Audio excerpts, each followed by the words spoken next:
Hello everyone, welcome to my channel. Let's start. So today I'm here with a new video and आज की इस video में हम next 10 pedagogy के questions discuss करेंगे, मतलब आज के 10 के क्वेश्चंस। सो लास्ट वीडियो में मैंने ये क्वेश्चन आपको बोला था, इसका आंसर मुझे कमेंट में बताइए। सो जिन भी स्टूडेंट्स ने इसका आंसर बी दिया है वो करेक्ट है। B is the correct answer of this question. So चलिए अब बढ़ते हैं अपने नेक्स्ट क्वेश्चन की तरफ। Which of the following is not related to other options? कौन सा इनमें से बाकी ऑप्शन से रिलेटेड नहीं है? Organising question answer session, taking feedback from students on a topic, conducting quiz, modelling the skills of self assessment. देखो, question answer sessions में हम स्टूडेंट्स को इन्वॉल्व कर रहे हैं, फीडबैक ले रहे स्टूडेंट्स से तो स्टूडेंट्स इन्वॉल्व हो रहे हैं, क्विज ले कंडक्ट करा रहे तो उसमें भी स्टूडेंट्स इन्वॉल्व हो रहे हैं। बट जब हम मॉडलिंग द स्किल्स की बात कर रहे हैं तो इसमें स्टूडेंट्स का हम खुद मॉडलिंग कर रहे हैं तो ये डिफरेंट होगा। यहाँ पे डायरेक्ट इंटर कनेक्शन हो रहा है, क्रिएट हो रहा है टीचर स्टूडेंट के बीच में, ठीक है। Next is which of the one of the following is correctly matched with it specific domain. ये जो सामने सामने लिखे है स्पेसिफिक डोमेन करेक्ट किसके लिखा है, इनमें से कौन सा करेक्ट है? Could you group your student on the basis of the achievement of mathematics? ये इवेल्युएशन हुई? नो। अगर हम उसको ग्रुप बना दे रहे तो इवेल्युएशन थोड़ी ना हुई। What was the turning point in the cricket match telecasted last night? Creating. तो क्वेश्चन पूछा गया है, कुछ क्रिएट थोड़ी ना हो रहा है। Write down a new recipe to cook chicken by using herbs. ना ये कोई एप्लीकेशन है, न्यू रेसिपी, यहाँ पे कोई चीज़ क्रिएट की जा रही है तो एप्लीकेशन तो होएगा नहीं। Determine which of the following given measure would most likely lead to achieve best result. Determine करो, देखो एनालाइज करना है, यहाँ पे क्या करना है, कौन सा बेस्ट है। तो D is the correct option. यहाँ पे सही करेक्ट ऑप्शन है, मतलब करेक्ट बोला जा रहा है और करेक्ट डोमेन के साथ लिखा गया है तो ये करेक्ट होगा। Now our next question is which of the following is the most effective way to convey students from disadvantaged section that you expect them to participate and succeed? कौन सा सबसे इफेक्टिव वे है ये बच्चों के बताने का कि जो डिसएडवांटेज सेक्शंस है कि उन्हें भी पार्टिसिपेट करना चाहिए एंड सक्सीड करना चाहिए।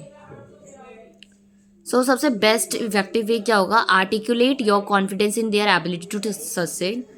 अपना कॉन्फिडेंस उसमें जगाओ कि तो आप भी सक्सीड कर सकते हो। Develop your own interest in the topics to be taught. अपना खुद का इंटरेस्ट डेवलप करो जो टॉपिक्स पढ़ाए जा रहे हैं। कंपेयर करना, कंपेयर से कभी भी कोई पॉजिटिव रिजल्ट मिल ही नहीं सकता। तो जब भी कंपेयर वर्ड आ जाता है तो ये एक नेगेटिव वर्ड्स होता है जिसमें जो करना बिल्कुल गलत है क्लास में। Emphasise the point that you have high expectation. सिर्फ उन्हीं पॉइंट्स पे जोर दो जिस पे तुम्हें एक्सपेक्टेशंस हैं। नो, तो एक अगर हम किसी बच्चे को सक्सीड करना चाहते हैं, मोटिवेट करना चाहते हैं तो हम सिर्फ उस पर्टिकुलर टॉपिक पे तो नहीं करेंगे और ना ही उनके इंटरेस्ट को देखते हुए सिर्फ पढ़ो। नो, तो कॉन्फिडेंस आर्टिकुलेट करेंगे कि वो पार्टिसिपेट करें, सक्सीड करें, उनको मोटिवेट करेंगे कि पहले वो क्या करे, पार्टिसिपेट करे उस वर्क में। कोई भी एक्टिविटी हो, कोई भी चीज़ कंडक्ट कराई जा रही है उसमें पार्टिसिपेट करो ताकि उनका कॉन्फिडेंस लेवल बिल्ड होगा, बाकी सब चीज़ें अपने आप डेवलप होगी। Following are the examples of developmental disorder. नीचे जो एग्जाम पॉइंट्स दिए वो डेवलपमेंटल डिसऑर्डर के एग्जाम्पल्स है, बट इनमें से कौन सा नहीं है? Autism, cerebral palsy, post traumatic stress, attention deficit hyper activity disorder. तो डेवलपमेंटल डिसऑर्डर का कौन सा नहीं है? तो जो पोस्ट ट्रॉमेटिक स्ट्रेस है ये डेवलपमेंटल डिसऑर्डर का नहीं है, ये सब में देखने को नहीं मिलेगा, बाई चांस की बात है। ऑटिज्म, सेरिब्रल, डेवलपमेंट से रिलेटेड है तीनों point. Next is multiple pedagogical techniques exhorted learning material, multiple assessment techniques and varying the complexity and nature of the content are associated with which of the following. कई सारे pedagogical techniques हैं, exhort की गई है learning material, multiple assessment techniques है जो different complexity को major करने में हेल्प करती है। तो इन कंटेंट का नेचर देखते हुए तो ये किन से कनेक्टेड है, मतलब किस पॉइंट से ये जो हमने टर्म्स पढ़ी है, assorted learning material, multiple assessment technique, तो ये सारे जो वर्ड्स है, टर्म्स है, किससे रिलेटेड है? Universal design for learning, remedial teaching, differentiated instruction and reciprocal teaching. तो अब ये डिफरेंट डिफरेंट पॉइंट है, मल्टीपल पॉइंट है, तो क्या होना चाहिए जल्दी से बताएंगे कौन सा आंसर करेक्ट होगा। According to you which one is the correct option जो इन सब के साथ जाएगा, जल्दी से कमेंट में बताएंगे। आई होप आप लोगों ने गैस भी कर लिया होगा। तो जिसका करेक्ट आंसर होगा वो होगा डिफरेंशिएट टीचिंग। क्या होगा? Differentiate teaching. नेक्स्ट इज, देखो वैसे तो इसमें आप लोग को ना लाइट पेंसिल का मार्क दिख रहा होगा, बिकॉज मैंने आपको पहले भी बताया है कि मैंने बुक जब मैंने एग्जाम दिया तो मैंने फिल करी थी। मैं आपके साथ शेयर कर रही हूँ वीडियो, तो जब मैं इसे इरेज करती हूँ तो ये प्रॉपर इरेज नहीं हो पा रहा है उतना अच्छे से। सो चलिए अब सिक्स्थ वाले पार्ट की तरफ बढ़ते हैं।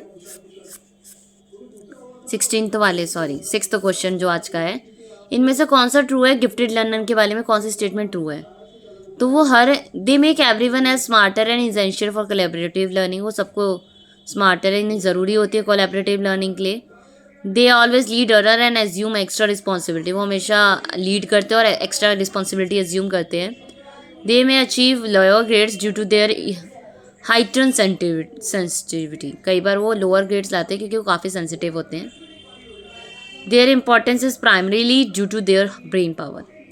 तो यहाँ पे जो गिफ्टेड लर्नर के बारे में ट्रू है कि कई बार ना वो क्या करते हैं, लोअर ग्रेड्स उन्हें मिलते हैं क्योंकि वो काफ़ी सेंसिटिव होते हैं।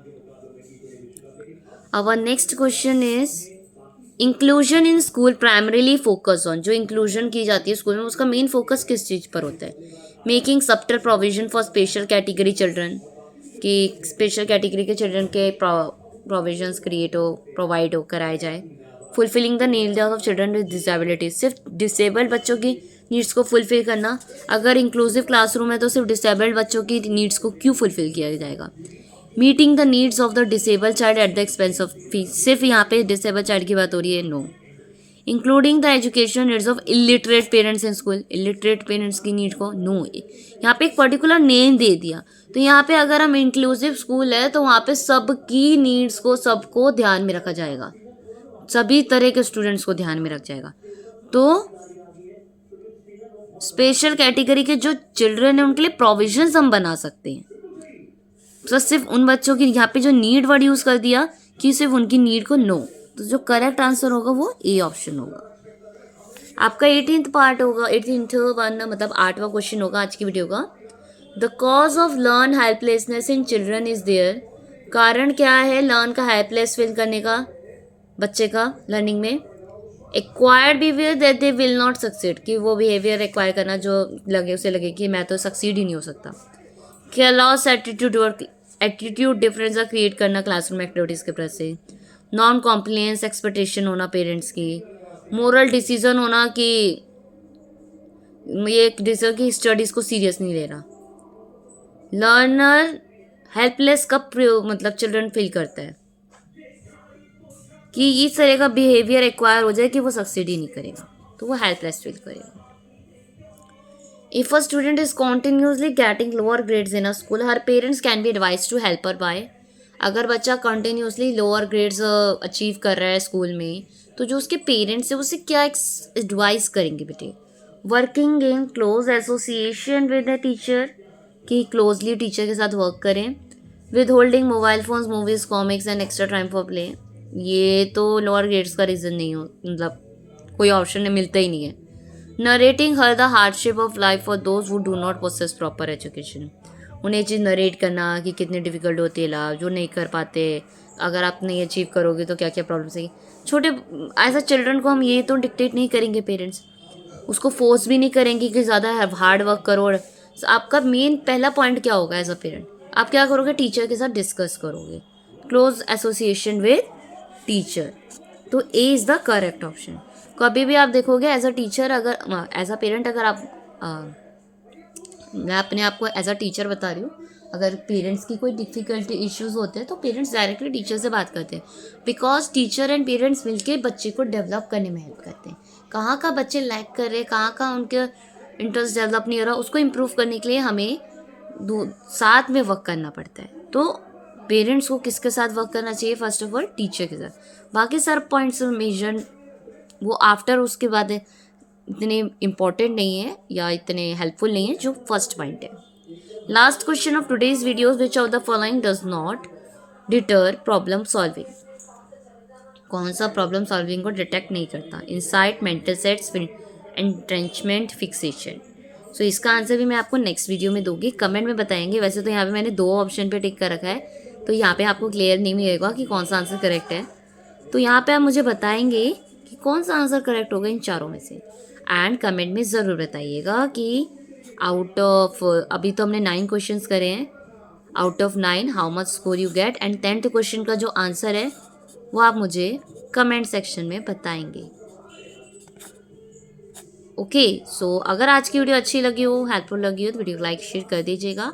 एंड कमेंट में ज़रूर बताइएगा जैसा कि मैंने आपको कहा. एंड फीडबैक ज़रूर दीजिए मेरी वीडियो के बारे में, आपको कैसी लगी. एंड जाने से पहले चैनल को सब्सक्राइब कर देना, ताकि और भी ऐसी वीडियोज़ मैं आपके साथ शेयर कर पाऊँ. एंड जैसा कि आज का शिवरात्रि है, wish you very happy Shivratri to all of you. And thank you so much everyone for watching my video. Bye bye everyone.